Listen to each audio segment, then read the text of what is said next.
আমি আর লড়তে পারছি না। দিনের পর দিন শুধু ভেতরটা ভাঙছে।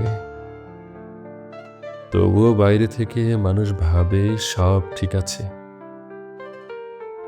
আমি কারো দোষ দিই না, কারণ কেউ তো জানে না আমি কিভাবে বেঁচে আছি। হয়তো আমি নিজেও জানি না কেন এখনো টিকে আছি। প্রতিদিন একটু একটু করে শেষ হয়ে যাওয়া কতটা কষ্টের। তার চেয়েও বেশি কষ্টের হলো কাউকে বোঝাতে না পারা যে তুমি মরে যাচ্ছ ভেতরে ভেতরে। তাই বলছি, যদি কোনোদিন আমার নিঃশ্বাস থেমে যায়, তবে আমাকে কবর দিতে দেরি করো না। কারণ আমি তো অনেক আগেই নিজের ভেতরে মৃত হয়ে গেছি।